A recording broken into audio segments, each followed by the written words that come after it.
Hello everyone, welcome once again to my channel maths on tips. A Verma आपके maths mentor. चलिए start करते हैं second chapter inverse trigonometric function. 5 marker question इसमें से आपको बनते हैं बोर्ड पॉइंट ऑफ व्यू से, एक ऑब्जेक्टिव क्वेश्चन और एक 4 मार्कर। ठीक है, तो इनवर्स ट्रिग्नोमेट्रिक फंक्शन अपने आप में बहुत छोटा सा चैप्टर है, केवल 2 एक्सरसाइज हैं और एक मिसलेनियस। सबसे पहले देखते हैं कि इनवर्स ट्रिग्नोमेट्रिक फंक्शन क्या है। ठीक है, तो अगर आपने चैनल को सब्सक्राइब नहीं किया है तो प्लीज़ बेटा चैनल को सब्सक्राइब कर दें और अपने चैप्टर्स को कवर करें। चलिए स्टार्ट करते हैं। सबसे पहले हमने सिंपल फंक्शन लिया है y equals to sine x, trigonometric function. अगर मैं इस फंक्शन की बात करूं तो f from r to r, यानी डोमेन भी सेट ऑफ रियल नंबर है और रेंज भी सेट ऑफ रियल नंबर है। लेकिन आप जानते हैं कि ये कैसा फंक्शन है? This is a periodic function. Periodic function का मतलब क्या है कि एक इंटरवल के बाद पूरी वैल्यूज को रिपीट करता है। जैसे अगर हम बात करें 0 से -π/2 से π/2, जो सेम पोजीशन है वही वैल्यूज गेन करता है ये π/2 से 3π/2।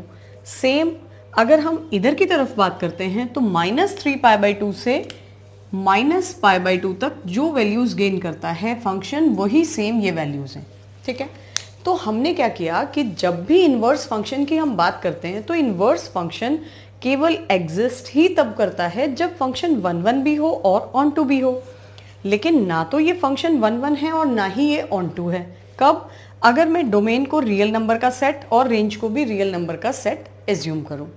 लेकिन इसको हम पर्टिकुलराइज कर लेते हैं कि अगर हम रेंज को रिप्लेस कर दें -1 से 1, तो ये फंक्शन क्या बन जाता है? ऑन टू, क्योंकि सारी वैल्यूज जो हैं -1 से 1 के बीच में ही लाई करती हैं। ऑन टू तो हो गया ये फंक्शन, लेकिन अब इसको 1 कैसे करें? अब 1 करने के लिए जो इसका डोमेन है उसको भी हमें किससे रिप्लेस करना होगा? -π/2 से π/2। ठीक है, तो ये जो फंक्शन बन गया अब मेरे पास f from -π/2 to π/2 to -1 to 1, ये फंक्शन हो गया 1 भी और ऑन टू भी। अगर ये फंक्शन 1 और ऑन टू दोनों हो जाता है तो इनवर्स फंक्शन क्या करेगा? एग्जिस्ट करेगा। यानी साइन इनवर्स केवल एग्जिस्ट कब करेगा? जब हमने डोमेन ये लिया है और रेंज ये लिया है। अब आप जानते हैं इनवर्स में हम क्या करते थे, उसको जो रेंज होता था उसको डोमेन बना देते हैं, जो डोमेन होता है वो रेंज का काम करता है। तो जब हम इनवर्स की बात करेंगे, इनवर्स फंक्शन, अगर मैं यहाँ पे साइन इनवर्स x कंसिडर करूँ तो उसके लिए ये डोमेन होगा और ये रेंज होगा। ठीक है, और उसका ग्राफ कैसा हो जाएगा? उसका ग्राफ इससे थोड़ा सा आपका टर्न हो जाता है 90 डिग्री पर। कैसे? उसका ग्राफ जो फॉर्म होता है वो इस टाइप से फॉर्म होगा। जो x की वैल्यूज़ हैं और जो y की वैल्यूज़ हैं वो जस्ट चेंज हो जाती हैं आपकी इस टाइप से। ठीक है, और ऐसे ही ये इधर से आ जाएगा। तो ये बन जाता है मेरे पास इनवर्स का ग्राफ। ठीक, यहाँ पे वैल्यू क्या आ जाएगी? -1 और यहाँ +1 और यहाँ पे आ जाएगी -1। ठीक है, और ये वैल्यू होगी आपकी π/2 और यहाँ पे जो वैल्यू होगी -π/2 और ये 0। तो ये बन जाएगी रेंज और ये बन जाएगी इसकी डोमेन। ठीक है, तो जैसे हमने इनवर्स साइन के लिए किया है वैसे ही मेरे पास 5 ट्रिग्नोमेट्रिक फंक्शन और हैं। तो उसमें भी आपको एक एनसीईआरटी बुक में आपकी एक चार्ट गिवन है, वो हम आपको पिक दिखा देंगे। तो उस टाइप से आपने क्या करना है इनकी। अच्छा, एक चीज़ और, क्योंकि रेंज मैंने लिया है -π/2 टू π/2। अब ये जो लिया है ये कहलाती है प्रिंसिपल वैल्यू ब्रांच। प्रिंसिपल और अदर देन प्रिंसिपल ब्रांचेस का मतलब क्या है?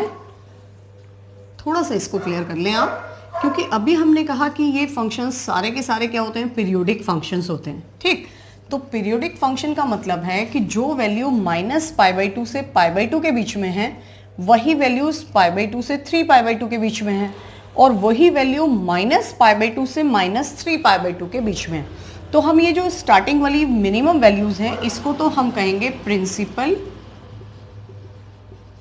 Value branch. क्या हो गई ये? साइन इनवर्स के लिए -π/2 टू π/2। यानी when x lies between -π/2 to π/2। ठीक हो गया। अब हम क्या कह रहे हैं, x नहीं सॉरी y, क्योंकि हम y को ले रहे हैं यहां पर साइन इनवर्स x। अगर मुझे यहां से अदर ब्रांचेस फाइंड करनी है तो अदर ब्रांचेस कैसे फाइंड करेंगे? पहले इन दोनों का डिफरेंस देख लीजिए कितना आता है। जब आप π/2 से माइनस करेंगे -π/2 को तो कितना डिफरेंस हो जाएगा, पाई। ठीक है, तो आपने केवल करना क्या है कि दोनों तरफ -π/2 में भी प्लस पाई कर दीजिए और π/2 में भी प्लस पाई कर दीजिए। ठीक है, ये मिल जाएगी मुझे other branch. This is 3π/2। Suppose एक ब्रांच और फाइंड करनी है तो -π/2 में से भी माइनस पाई कर लीजिए और π/2 से भी माइनस पाई। दोनों साइड माइनस भी कर सकते हैं, दोनों साइड प्लस भी कर सकते हैं, तो वो मुझे मिल जाती है अदर ब्रांचेस। यहां से क्या आंसर हो जाएगा, -3π/2 टू π/2 माइनस में। ये भी एक ब्रांच है, ये भी एक ब्रांच है, लेकिन जो प्रिंसिपल वैल्यू ब्रांच है दैट इज -π/2 टू π/2। चलिए देखते हैं बाकी फंक्शंस की जो रेंज और डोमेन लेना है। बाकी जो 5 फंक्शंस और हैं हमारे पास। अब हमने क्या किया, साइन, कॉसेक और टेन, इन तीन को हमने एक साथ लिखा है। बस ये तीन आप एक साथ ही लर्न करेंगे, कॉस, सेक और कॉट, क्योंकि इन तीनों का क्राइटेरिया सेम है और इन तीनों का क्राइटेरिया सेम है। बस आपने इसी टाइप से पूरे चैप्टर में ध्यान रखना है। कैसे? अब मैं डोमेन की बात कर रही हूं तो साइन इनवर्स की डोमेन है -1 to 1। ठीक है, और इसकी जो रेंज है that is -π/2 to π/2 square bracket, that means included -π/2 to π/2, और ये कहलाती है इसकी प्रिंसिपल वैल्यू ब्रांच। चलिए अब कॉसेक इनवर्स की बात करें तो साइन का जस्ट रेसिप्रोकल होता है कॉसेक, राइट। अब इसमें से इस पूरे इंटरवल को आपको रियल नंबर से क्या करना पड़ेगा, रिमूव करना पड़ेगा। ये होगी इसकी डोमेन और रेंज क्या होगी, सेम यही होगी, लेकिन 0 को आपको एक्सक्लूड करना पड़ेगा क्योंकि 1/0 क्या हो जाता है, नॉट डिफाइंड। तो ये कहलाएगी इसकी प्रिंसिपल वैल्यू ब्रांच। यानी कॉसेक इनवर्स की भी अगर हमें प्रिंसिपल वैल्यूज फाइंड करनी है तो इसी रेंज में होनी चाहिए, बस वो 0 काउंट नहीं होगी। टेन इनवर्स के लिए पूरा डोमेन है इसका सेट ऑफ रियल नंबर्स, लेकिन जो रेंज है -π/2 से π/2 है, बट ओपन इंटरवल, यानी एक्सक्लूडेड -π/2 टू π/2। क्यों? क्योंकि इन दोनों पर ये फंक्शन नॉट डिफाइंड हो जाता है। क्लियर? अब हम बात करते हैं कॉस इनवर्स की। कॉस इनवर्स में -1 to 1 है डोमेन, साइन और कॉस दोनों की सेम वैल्यूज होती हैं, लेकिन यहाँ पे 0 to π लेंगे इसकी प्रिंसिपल वैल्यू ब्रांच, ये आपको याद रखनी है। ठीक है, सेक के लिए रियल नंबर से ये सेट हमने माइनस किया और इसमें से केवल आप π/2 को एक्सक्लूड कर देंगे क्योंकि π/2 पे ये फंक्शन डिफाइंड नहीं है, नॉट डिफाइंड हो जाता है। कॉट इनवर्स के लिए r और यहाँ पे आप लेंगे 0 to π, लेकिन ओपन इंटरवल, यानी 0 और π को हम काउंट नहीं कर रहे हैं। आपने बस ये याद रखना है, ये एक टेबल गिवन है हमें एनसीईआरटी में। ठीक है, अब हम प्रिंसिपल वैल्यू कैसे फाइंड करेंगे वो देखिएगा। करना है sine of sine inverse x। Sine जब साइन इनवर्स के साथ कंपोजिट फंक्शन फॉर्म करता है तो ये देता है आपको आइडेंटिटी फंक्शन i, और i किसी भी पॉइंट पे ऑपरेट होता है तो उसी पॉइंट के इक्वल मिल जाता है। ठीक है, लेकिन यहाँ पे कंडीशन क्या है कि ये जो x है ये किस में बिलोंग करना चाहिए, -1 to 1, that is domain of sine inverse x, right. Same way में कॉसिक इनवर्स x है तो भी x के इक्वल होगा क्योंकि ये आइडेंटिटी हो जाएगा, लेकिन x बिलोंग करना चाहिए r -1 to 1 ओपन इंटरवल। बिल्कुल ऐसे ही टेन इनवर्स x को भी आप x लिख सकते हैं, लेकिन x किस में बिलोंग करना चाहिए, r में। कॉस इनवर्स x होगा जब x बिलोंग करेगा -1 to 1 में। Sec inverse x equals to x होगा when x belongs to r -1 to 1, और इसी टाइप से कॉट इनवर्स x भी x के इक्वल होगा जब x बिलोंग करेगा r में। तो यहाँ पे अगर हम ये फंक्शन ले रहे हैं साइन ऑफ साइन इनवर्स तो x बिलोंग करना चाहिए डोमेन में। बिल्कुल ऐसे ही रेसिप्रोकल क्या है इसका कि अगर sine inverse of sine theta है तो भी थीटा के इक्वल ही होगा, लेकिन यहाँ पे क्योंकि टिक्नोमेट्रिक अंदर है तो अब आपको थीटा किस में बिलोंग करना पड़ेगा, -π/2 टू π/2, जो रेंज है। सेम यहाँ पर कॉसेक के लिए जो कॉसेक की रेंज है, टेन के लिए जो टेन की रेंज है, कॉस के लिए कॉस की रेंज है, तो इसी टाइप से हमने इनको लेना है, वैल्यू सेम है। आइडेंटिटी फंक्शन ही फॉर्म हो रहा है, लेकिन यहाँ पे क्योंकि टिक्नोमेट्रिक है तो उसके लिए आपको उसकी क्या लेनी पड़ेगी, रेंज। ठीक है, चलिए देखिएगा दूसरा। अच्छा, अब माइनस के लिए क्या फॉर्मूले हमने यूज करने हैं, साइन, कॉसेक और टेन। फिर से ये तीनों एक जैसा बिहेव करेंगे और कॉस, सेक और कॉट इनवर्स का सेम क्राइटेरिया। साइन इनवर्स के साथ अगर माइनस एक्स है तो आप उसको रिप्लेस कर सकते हैं माइनस साइन इनवर्स एक्स से।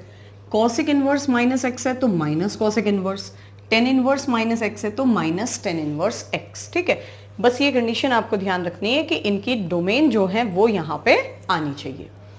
कॉस के साथ माइनस एक्स है तो आप इसको रिप्लेस करते हैं पाई माइनस कॉस इनवर्स से, सेक है तो भी pi minus sec inverse x, और कॉट इनवर्स माइनस एक्स है तो again pi minus cot inverse x. चलिए देखते हैं, एक फॉर्मूला देख लेते हैं।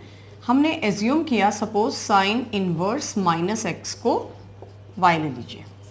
ठीक है, अब आप इसको क्या लिख सकते हैं, minus x is simple sine y, और यहां से मैं x को क्या लिख सकती हूँ, माइनस साइन y। ठीक है, अब ये माइनस सिंपल टेक्नोमेट्रिक में हम कैसे एडजस्ट कर सकते हैं, माइनस y के साथ। वापस इस साइन को लेफ्ट साइड अगर मैं ट्रांसफर कर दूं तो क्या देगा ये मुझे, minus sine inverse minus x, किसके इक्वल है, माइनस y के। तो यहां से y की जो वैल्यू हो जाएगी that is minus sine inverse x is y। लेकिन y को हमने क्या एज्यूम किया था, ये, यानी ये दोनों वैल्यूज क्या हो गई आपकी, सेम। तो साइन इनवर्स माइनस एक्स को हम क्या लिख सकते हैं, माइनस साइन इनवर्स एक्स। बिल्कुल ऐसे ही अगर मैं कॉस के लिए सॉल्व करती हूं, सपोज हमने कॉस इनवर्स माइनस एक्स को लिया y, अब क्या देगा ये, minus x is cos y. लेकिन कॉस फंक्शन क्योंकि इवन फंक्शन है उसमें माइनस तो आप एडजस्ट नहीं कर सकते, तो आप इसको लिखेंगे x is minus cos y, और इसको आपने एडजस्ट करना है पाई माइनस वाई की हेल्प से। अब वापस इस कॉस को लेफ्ट साइड में आपने ट्रांसफर किया तो ये बन जाएगा पाई माइनस वाई। मुझे तो y की वैल्यू फाइंड करनी है, तो y क्या हो जाएगा मेरे पास, pi minus cos inverse X. तो जो कॉस इनवर्स माइनस एक्स है वो इक्वल हो गया पाई माइनस कॉस इनवर्स एक्स के। बाकी दोनों पार्ट आप सेम वे में प्रूव कर सकते हैं, राइट।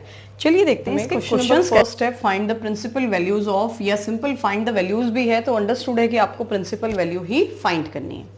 सबसे पहले हमने क्या किया, साइन इनवर्स माइनस हाफ, इसको आपने लिखा साइन इनवर्स।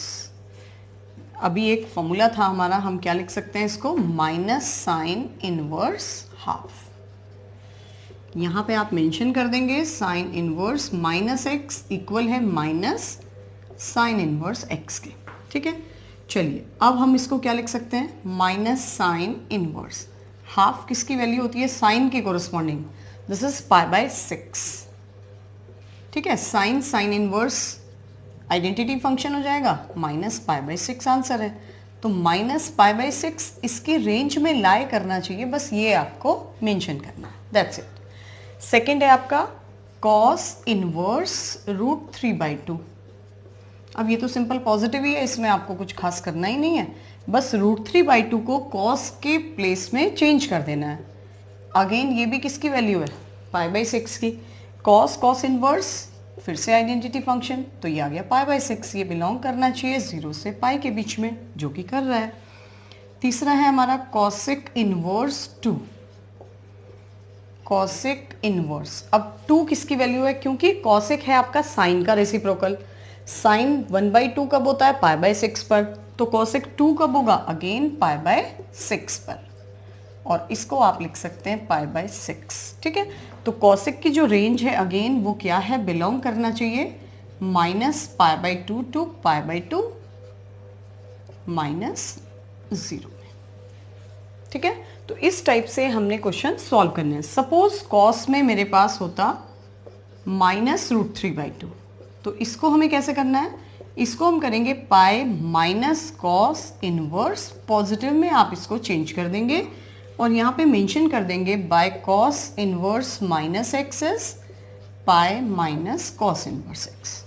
ठीक है, अब हमने इसको सॉल्व कर देना है और ये वैल्यू मेरे पास आ जाएगी कॉस पाई बाय 6 की, अगेन पाई माइनस ये आइडेंटिटी फंक्शन यानी पाई बाय 6, 5 पाई बाय 6 आंसर हो गया, जो कि बिलोंग करता है 0 टू पाई को।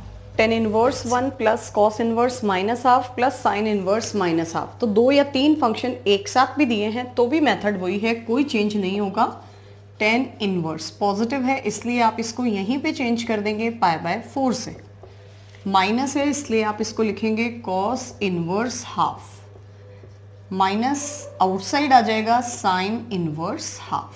ठीक है, अब हमने इसको तो चेंज कर दिया पाई बाय 4 में, इसको मैं लिख सकती हूँ कॉस इनवर्स हाफ, हाफ के प्लेस पर कॉस की वैल्यू होती है pi by 3, sign inverse half की वैल्यू है साइन पाई बाय 6, ये वैल्यू आ गई pi by 4 plus pi minus pi bye 3 and minus pi by 6। चलिए एलसीएम हो गया मेरे पास 12, 4 3 जा 12, 12 पाई माइनस 3 4 जा 12 एंड 6 2 जा 12, 12 और 3 15, 15 minus 6 that is 9 pi by 12 और 3 पाई बाय 4, ये हमारे पास आ जाएगा आंसर। ठीक है, तो अगर एक से ज़्यादा फंक्शन भी एक साथ आपको दे दिए जाएं तो भी आपने वैसे ही सॉल्व करना है जैसे सिंगल फंक्शन को सॉल्व किया है।